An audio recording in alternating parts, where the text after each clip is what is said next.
Hani memperhitungkan bahwa akan ada paling banyak 4 kultivator formasi inti yang hadir pada hari terakhir. Hampir tidak mungkin bagi seorang kultivator jiwa baru lahir untuk kebetulan berada di dekatnya. Bagaimanapun juga, ini bukan laut luar. Dalam hamparan lautan yang begitu luas, seseorang biasanya hanya akan menemukan beberapa kultivator formasi inti paling banyak. Dan pada kultivasinya saat ini, Hani nggak perlu takut pada mereka. Meskipun dia tidak ingin menarik perhatian, jika para kultivator itu tidak mau mundur, dia nggak punya pilihan selain bertindak dengan kejam. Setelah sampai pada kesimpulan itu, wajah Hani menjadi tanpa ekspresi, dan dia menutup matanya sekali lagi. 3 kultivator pembangunan fondasi telah kembali ke tempat mereka berangkat, membuat Pak Tua Zhao cukup bingung. Orang tua itu bertanya-tanya, apa yang terjadi? Kalian bertiga rekan Taois telah menjelajahi pulau itu. Jejak ketakutan muncul di mata wanita itu, dan dia menggelengkan kepalanya. Kami sudah terlambat. Kultivator lain telah menetapkan batasan di dekat area pertanda surgawi. Dia mengendalikan beberapa boneka tingkat tinggi dan berbicara dengan nada mendominasi. Saya rasa dia adalah seorang kultivator formasi inti. Orang tua itu tertegun sejenak sebelum berkata, seorang kultivator formasi inti? Tampaknya ada yang aneh dari pertanda surgawi itu. Sepertinya itu nggak terbentuk secara alami. Mungkinkah harta benar-benar muncul? Pria berpakaian putih itu mengelus ruling di tangannya dan berkata, siapa yang tahu? Tapi bisa dibilang kamilah yang pertama tiba di pulau itu. Saya kira kultivator formasi inti sudah berada di pulau sebelum pertanda surgawi terjadi. Dan meletakkan formasi mantra sebelumnya. Tampaknya ada misteri di sana. Pak Tua Zhao bergumam pada dirinya sendiri sejenak dan bertanya, seperti apa kultivator formasi inti itu? Mungkin kita bisa menemukan identitas dari penampilannya. Mei bersaudara dan pria berpakaian putih saling memandang dengan cemas. Pria tua itu mengerutkan alisnya dan mengungkapkan sedikit keraguan. Apa? Apakah Anda tidak melihat penampilannya?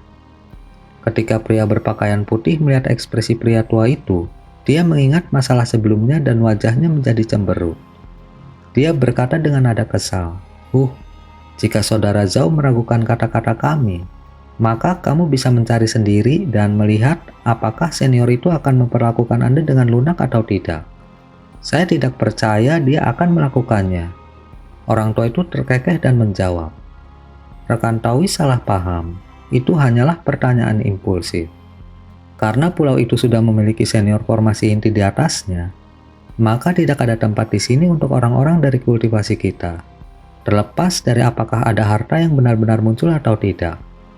Pria bermarga Mei melengkungkan bibirnya dan dengan marah berkata, itu mungkin tidak benar, bahkan jika dia adalah seorang kultivator formasi inti. Jika kita bergandengan tangan bersama dengan selusin sesama Taois pembangunan fondasi, mungkin kita bisa menandinginya. Pria berpakaian putih itu menggelengkan kepalanya dan berkata, kakak Mei pasti bercanda.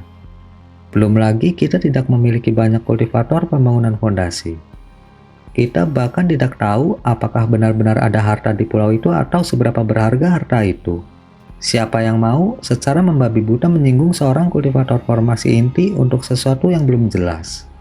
Ketika saudara-saudaranya mendengar kata-katanya, mereka meringis dan membuka mulut mereka. Tetapi mereka tidak bisa memikirkan apapun untuk membantahnya. Akibatnya, mereka hanya bisa menghela nafas dan diam-diam menutup mulut mereka. Wanita bermarga Mei menoleh ke sisinya dan dengan lembut berkata, kakak, karena terlalu banyak ketidakpastian, kita harus pergi. Gak ada gunanya melibatkan diri kita lebih jauh. Kakaknya jelas ragu-ragu karena ketidakpastian. Meskipun dia tahu bahwa seorang kultivator formasi inti telah mengambil tindakan dan gak mungkin memperoleh keuntungan apapun, itu juga tidak umum untuk menemukan harta langka yang muncul di dunia. Karena itu, dia enggan untuk pergi. Lagi pula, bagi seorang kultivator gelandangan seperti dia dan saudara perempuannya, ini adalah kesempatan yang sangat langka. Pergi dalam mimpimu. Tidak ada yang pergi sampai saya memberi mereka izin. Sebelum kakak Nona Mei bisa menyelesaikan pikirannya, sebuah suara dingin tiba-tiba datang dari berbagai arah. Mei bersaudara dan pria berpakaian putih terkejut dan segera meraih kantong penyimpanan mereka saat mereka dengan waspada melihat sekeliling. Namun, mereka tidak dapat menemukan satupun jejak pembicara. Dengan indera spiritualnya yang terus-menerus menyapu sekelilingnya, pria bermarga Mei bertanya kepada pria tua itu dengan nada dingin, "Rekan Taoizhou, apa yang terjadi?" Pria tua itu tersenyum pahit dengan sikap tak berdaya dan berkata, "Jangan tanya saya juga tidak diizinkan pergi." Ketika tiga lainnya mendengar ini, mereka langsung merenungkan apakah akan mempercayai orang tua itu atau tidak. Namun, lamunan mereka terganggu oleh kilatan cahaya kuning 30 meter jauhnya yang mengungkapkan bayangan putih. Ki putih melilit sosok itu, dan itu tampak buram seperti fata morgana. Ketika ketiganya melihat ini, mereka langsung ketakutan dan secara refleks melepaskan alat sihir mereka di depan mereka. Saat mereka dengan waspada melihat bayangan itu, sosok putih itu berbicara dengan suara sedingin es dan nada jengkel. Mungkinkah kalian para junior ingin menyerangku?" Meskipun wanita bermarga Mei gak mampu melihat penampilan sebenarnya dari bayangan putih, dari fluktuasi ki spiritualnya, dia mengenalinya sebagai kultivator formasi inti. Wajahnya memucat dan dia dengan bijaksana menjelaskan, "Kami tidak berani. Hanya saja kami tidak tahu bagaimana kami menyinggung senior dan mengapa Anda tidak mengizinkan kami bersaudara untuk pergi." "Menyinggung saya? Tidak, saya hanya tidak ingin membiarkan berita ini menyebar keluar. Dan sampai saya mengetahui apakah harta karun telah muncul di pulau itu atau tidak, tidak ada yang diizinkan bergerak bahkan satu langkah pun. Kalau tidak, aku akan segera mengakhirimu." Bayangan putih berbicara dengan kesombongan yang luar biasa. Ketika ketiganya mendengar ini, mereka terkejut. Pria berpakaian putih itu menarik nafas dalam-dalam dan perlahan bertanya, "Karena itu masalahnya? Lalu bagaimana kalau senior pergi dan melihatnya?" Bayangan putih mendengus dan berkata, "Tenang, aku akan pergi sekarang. Tapi sebelum itu, beri aku penjelasan rinci tentang apa yang kamu lihat di pulau itu." Ketika ketiganya mendengar ini, mereka tidak bisa tidak saling melirik. Wanita itu mengerutkan kening dan dengan tenang berkata, "Sebenarnya kami tidak punya banyak hal untuk dikatakan. Kami melarikan diri setelah banyak boneka dilepaskan ke arah kami." Wanita itu kemudian memberikan narasi rinci tentang apa yang terjadi di pulau itu. Setelah hening beberapa saat, bayangan putih itu terkekeh dan berkata, "Mengendalikan banyak boneka kelas atas adalah di luar kemampuan seorang kultivator pembangunan fondasi. Sepertinya kalian bertiga agak cerdas. Jika Anda nggak segera pergi, Anda pasti sudah mati." Segera setelah itu, bayangan putih kabur dan melesat menuju pulau kecil. Yang lain menjadi gembira karena melihat peluang potensial untuk melarikan diri. Namun, mereka mendengar suara bayangan perlahan berbicara dari kejauhan. "Aku sudah memberitahumu sekali. Jika kamu berani pergi sebelum aku kembali, jangan salahkan aku jika aku pergi untuk membunuhmu. Saya bukan orang yang pemaaf." Kata-katanya berangsur-angsur menjadi lebih lembut saat dia semakin jauh. Dengan cahaya putih yang sekarang begitu jauh, mereka awalnya berencana untuk menyelinap pergi. Tetapi segera setelah beberapa pertimbangan konsekuensinya, nggak ada yang berani pergi dan memprovokasi kultivator formasi inti. Pada saat yang hampir bersamaan, Hani membuka matanya dan memasang ekspresi cemberut. Hani bergumam dengan suara yang tampak kesal, "Kupikir dia akan datang besok. Saya tidak berharap dia menjadi tipe yang tidak sabar." Ekspresi Hani kemudian bergerak, dan dia melirik ke arah lain dengan ekspresi termenung. Dia menoleh ke langit dan menghela nafas. "Masih ada satu lagi. Sepertinya saya harus berurusan dengan mereka satu persatu. Tidak mungkin bagi saya untuk menakut-nakuti para kultivator formasi inti." Dengan mengatakan itu, Hani menepuk kantong binatang roh di pinggangnya dan melepaskan awan besar kumbang pemakan emas yang berdengung dan tercemar hitam. Setelah berputar sekali di sekitar kepalanya, mereka mengembun menjadi tombak 3 warna besar. "Karena kamu mencari kematian, jangan salahkan aku karena membunuhmu." Hani menatap tombak itu sejenak dan berteriak, pergi. Tombak itu kemudian segera bergetar dan melesat tanpa jejak. Saat Hani menatap ke arah tombak besar itu, jejak niat membunuh muncul di matanya. Bayangan putih mendekati pulau kecil dan berhenti di tepinya. Saat Ki Putih kemudian menghilang untuk mengungkapkan seorang kultivator paruh baya yang tampak pucat tanpa darah. Dia melihat ke atas pada pertanda surgawi di langit dan ekspresi aneh berkedip di matanya. Dia kemudian membungkus tubuhnya dengan Ki Putih sekali lagi dan mengaburkan penampilannya sebelum menghilang secara kabur. Gerakan Putih telah menggunakan teknik gerakan tersembunyi ingin menyelinap ke pulau dan menyelidiki. Pada saat itu, lebih dari 10 garis cahaya merah terbang dari sisi lain pulau sambil mengawal kereta terbang yang indah. Kereta terbang itu memiliki panjang 27 meter dan dibuat dari jenis kayu harum yang tidak diketahui. Itu dilapisi dengan karakter jimat dan bersinar dengan cahaya putih. Kereta ditarik oleh 3 burung iblis biru. Burung-burung ganas ini panjangnya 3 meter dengan 6 mata dan 4 sayap mereka terbang dengan kecepatan yang sangat cepat dan menarik kereta ke pulau kecil dalam sekejap mata. Berhenti, suara seorang laki-laki memerintahkan dari dalam kereta. Dan kereta segera berhenti dengan garis-garis cahaya merah yang menyertainya. Segera setelah itu, masing-masing pancaran merah menghilang untuk mengungkapkan wanita cantik muda masing-masing mengenakan jubah istana hijau tua. Mereka menggulung rambut hitam mereka menjadi sanggul dan 2 pedang di punggung mereka. Para kultivator pembangunan fondasi perempuan ini berdiri di sisi kereta dan menundukkan kepala dengan ekspresi serius. Sebuah suara heran datang dari kereta. Aneh, bagaimana bisa ada seseorang yang menggunakan teknik sesat dan menantang surga di sini? Dari Yin-Ki yang terkumpul, sepertinya itu adalah teknik kebangkitan jiwa daripada teknik bentuk matahari. Suara seorang wanita muda segera menyusul, dengan pertanda surgawi yang begitu mencengangkan. Mengapa itu bukan penampakan harta karun yang menakjubkan? Meskipun nada suaranya dingin, itu membawa daya pikat manis yang tidak bisa disembunyikan. Suara pertama terkekeh dan berbicara dengan percaya diri. Kamu pikir aku tidak bisa membedakan antara teknik sesat dan penampilan harta karun? Setelah hening sejenak, wanita itu dengan dingin mendengus dan dengan belak-belakan berkata, "Itulah yang kamu katakan. Mungkin itu benar-benar pertanda harta karun yang muncul. Bagaimanapun, saya tidak bisa membedakan antara keduanya. Jika kamu ingin tahu apakah itu benar atau tidak, lalu bagaimana kalau kita pergi melihatnya? Terlepas dari apakah itu teknik bentuk matahari atau teknik kebangkitan jiwa, keduanya membutuhkan kultivasi formasi inti untuk tampil. Selain itu, kultivasi seseorang akan sangat menderita setelah melakukan teknik seperti itu, bahkan akan turun 1 tahap kultivasi.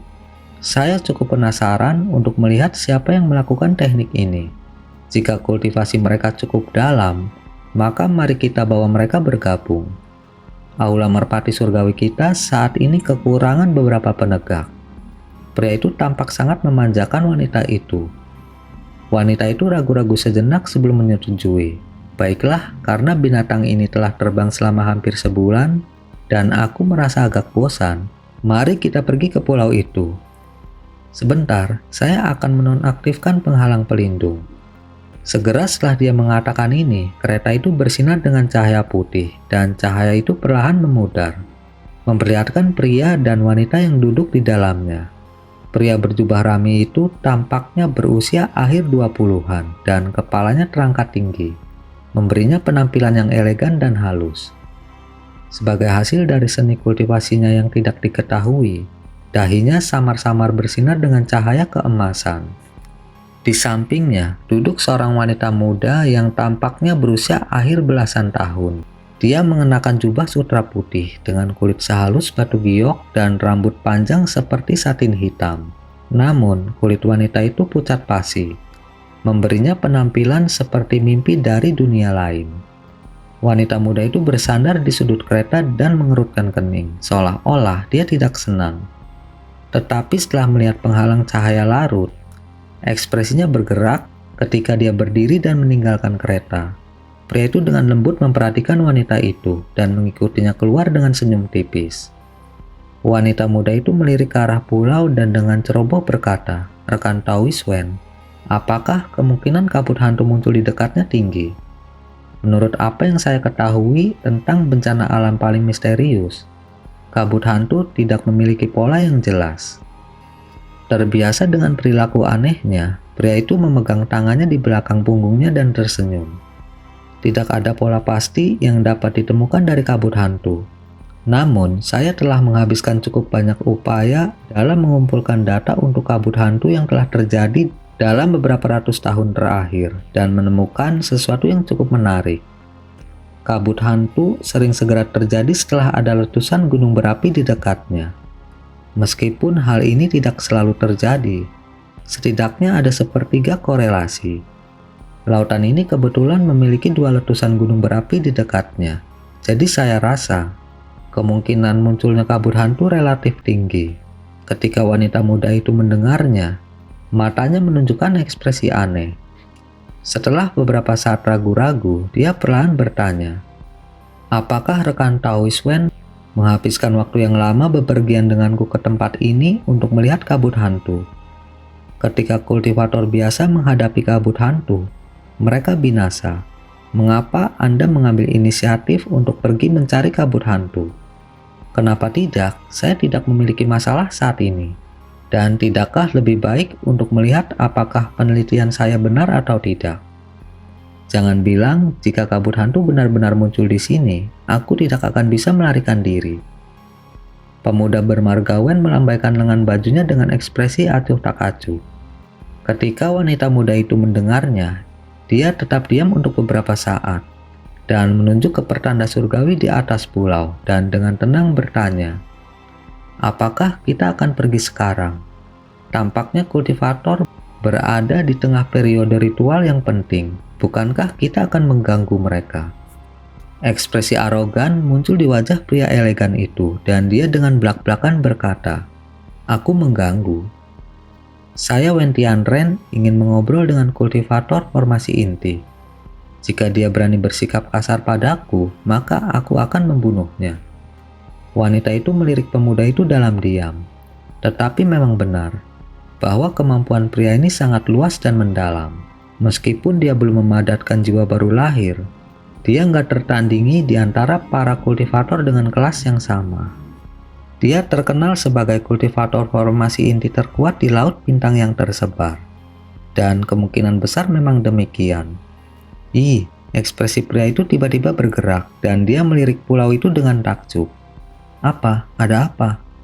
Meskipun wanita muda itu penasaran, dia bertanya dengan nada dingin dan terpisah. Jejak keseriusan muncul di wajahnya ketika pria itu mengamati pulau itu. Sungguh menarik. Ada 3 kultivator formasi inti di pulau itu. 2 dari mereka kurang dan berada di formasi inti awal. Dan salah satunya menggunakan teknik penyembunyian yang agak mengesankan. Tetapi dia masih di bawah perhatian saya. Namun, ada seorang kultivator formasi inti tahap akhir yang tampak tidak normal dan telah memperhatikan indera spiritual saya menyapu dirinya. Faktanya, indera spiritualnya mungkin lebih besar daripada saya sendiri. Ketika wanita muda itu mendengar ini, dia terkejut. Dia secara pribadi telah menyaksikan indera spiritual Wen Tianren menyaingi eksentrik jiwa baru lahir. Tetapi sekarang, dia telah bertemu dengan seorang kultivator formasi inti dengan indera spiritual yang bahkan lebih kuat.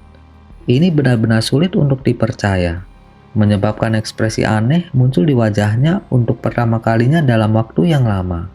Namun, wanita muda itu tahu bahwa sementara pria ini tampak lembut dan halus, dia sama sekali tidak murah hati. Sebaliknya, dia adalah pria yang licik, jahat, berubah-ubah, dan temperamental, yang akan membunuh orang lain dengan seenaknya dalam tampilan kekuatan yang luar biasa. Untungnya, pria itu tampaknya memandang kepribadiannya sebagai sesuatu yang menarik dan tidak memperlakukannya dengan paksa, sangat melegakan baginya. Meskipun ekspresinya tampak normal, dia menganggap bahwa Wen Tianren sudah dipenuhi dengan niat membunuh. Bagaimanapun, dia sangat bangga memiliki indera spiritual yang sama kuat dengan eksentrik jiwa baru lahir. Bagaimana dia bisa membiarkan kultivator kelas yang sama dengan kemampuan yang lebih tinggi darinya terus ada? Wanita muda itu menghela nafas dan hanya bisa merasakan sedikit rasa kasihan terhadap kultivator di pulau itu. Sementara ini terjadi, ada peluit tajam yang memekik melintasi area berbatu di pulau kecil beberapa kilometer jauhnya dari lembah. Setelah itu, tombak 3 warna yang sangat besar muncul dari selatan dan melewati area itu dalam sekejap. Cahaya berkilauan saat tombak besar itu tiba-tiba menghantam kabut ki putih. Orang di dalam penghalang ki goyah dan menunjukkan wajah panik. Dia ternganga ketakutan dan segera meludahkan tongkat giok ungu. Tetapi pada saat yang sama, penghalang ki telah rusak. Sebelum bayangan putih itu bisa melakukan apapun dengan harta sihirnya, sebuah lubang telah muncul di sekujur tubuhnya. Mayat itu memenuhi udara dengan darah saat jatuh ke tanah, dan dengan keras, mayat itu menghilang ke daerah berbatu di bawah. Tombak itu kemudian berubah kembali menjadi segerombolan serangga yang sekarang menyelimuti kantong penyimpanan dan tongkat giok ungu saat mereka kembali ke lembah dengan suara rendah. Beberapa saat kemudian, Hani meraih kantong penyimpanan dan menyapu indera spiritualnya melaluinya. Di tangannya yang lain, dia memegang tongkat ungu dan memainkannya dengan linglung. Beberapa saat kemudian, Hani meletakkan barang-barang itu dan perlahan menoleh untuk melihat ke kejauhan dengan ekspresi suram. Tidak lama setelah dia melepaskan kumbang pemakan emasnya, dia merasakan perasaan spiritual yang tersembunyi dengan baik menyapu tubuhnya, menyebabkan dia hampir melompat ketakutan. Itu meninggalkan kesan yang sangat mirip dengan eksentrik jiwa baru lahir. Akibatnya, dia dengan hati-hati melacaknya kembali ke selompok kultivator yang baru saja muncul. Dia terkejut setelah menemukan pemilik perasaan spiritual yang menakutkan itu adalah seorang kultivator formasi inti tahap akhir dengan penampilan muda.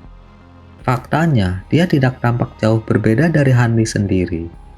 Hani tercengang pada saat dia menyapu indera spiritualnya melewati kultivator itu. Kultivator itu telah menemukan pengintaiannya dan menggunakan semacam pembatasan untuk secara paksa mengusir indera spiritualnya. Hani menjadi cemberut karena tiba-tiba terhalang dari pengamatan lebih lanjut.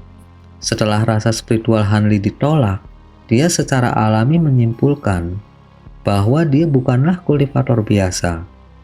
Dengan bayangan putih licik yang dengan mudah ditangani oleh kumbang pemakan emasnya, Hani sekarang dapat memusatkan seluruh perhatiannya pada kultivator formasi inti yang baru tiba.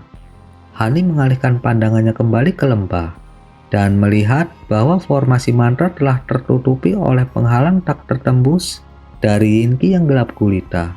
Dia memperhitungkan bahwa Yuan Yao berada pada momen penting dari teknik kebangkitan jiwa.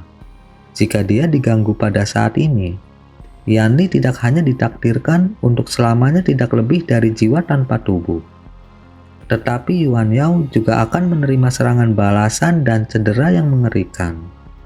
Hanli mengerutkan kening dan menoleh dengan ekspresi termenung. Meskipun dia tidak tahu dari mana pemuda itu tiba-tiba muncul, dia tidak berani meremehkannya. Tentu saja, Hani juga tidak takut padanya. Percaya diri dengan harta sihirnya yang fantastik, Hani memandang tidak ada kultivator formasi inti sebagai ancaman. Dia kemudian merenungkan apakah dia harus mengambil inisiatif untuk melenyapkannya atau tidak. Lagi pula, pendatang baru itu tampaknya adalah individu yang agak bermasalah. Dan jika dia bergandengan tangan dengan kultivator lain, itu bisa terbukti sangat merepotkan. Dengan perubahan ekspresi yang tiba-tiba, Hani segera berdiri dengan mata menyipit. Pria itu telah meninggalkan kereta dan sekarang terbang menuju Hanli dengan wanita muda cantik di belakangnya. Ekspresi Hani menjadi serius dan mengangkat tangannya, melepaskan lebih dari 10 boneka besarnya untuk melindungi lembah saat dia pergi. Dia kemudian menghentakkan kakinya tanpa ragu-ragu lagi dan terbang ke arah pria dan wanita itu dalam seberkas cahaya biru. Jika dia bentrok dengan para kultivator di dekat lembah, itu bisa mengganggu ritual Yuan Yao. Dari seberapa kuat musuh itu muncul, dia menganggap perlu waktu untuk membunuhnya. Karena itu, dia hanya bisa mengambil kesempatan untuk mendekatinya dan memaksanya menjauh dari lembah. Pemuda elegan itu tidak terbang terlalu cepat, dan setelah beberapa saat, Hani bertemu dengannya di tepi pulau. Hani telah mengubah penampilannya jauh sebelum mengambil peran sebagai pelindung. Akibatnya, dia tidak takut dikenali sebagai orang yang telah merebut kuali surgawi. Dengan jarak sekitar 400 meter memisahkan mereka, Hani tanpa ekspresi menatap pria anggun dan wanita cantik yang mengikutinya. Jejak keheranan berkedip di matanya setelah dia memeriksanya. Meskipun cahaya keemasan yang bersinar dari dahinya sangat mencolok, itu hanya menunjukkan bahwa seni kultivasinya agak aneh. Namun, Hani tidak melihat wanita cantik yang menakjubkan di sisinya dengan kagum. Untuk beberapa alasan yang tidak diketahui, Hani merasakan sedikit keakraban dengannya. Seolah-olah dia pernah melihat wanita itu di suatu tempat sebelumnya, terutama dengan matanya yang jernih. Namun, Hani yakin bahwa ini adalah pertama kalinya dia melihat wanita muda yang cantik itu. Seandainya dia pernah melihatnya sebelumnya, dia pasti ingat. Pada saat itu, keduanya melirik Hanli. Wen Tianren memegang tangannya di belakang punggungnya, dan ekspresi aneh berkedip di matanya. Dia kemudian tersenyum dan berkata, "Bolehkah saya tahu nama Anda yang terhormat? Apakah yang menantang teknik menantang surga sahabat Daumu?" Ketika Hani mendengar ini, dia merasa hatinya bergetar. Pria anggun itu jelas tahu asal-usul pertanda surgawi, mengungkapkan bahwa dia jauh lebih menakutkan daripada yang dia bayangkan. "Namaku bukanlah sesuatu yang penting, namun saya harus bersikeras bahwa Anda rekan Taois harus kembali. Karena kalian sudah tahu bahwa pertanda surgawi bukanlah pertanda munculnya harta karun. Lalu, mengapa kalian berdua datang ke pulau ini?" Hani tanpa emosi bertanya. Pria muda itu dengan acuh tak acuh berkata, "Saya di sini bukan untuk pertanda surgawi, tetapi untuk Anda.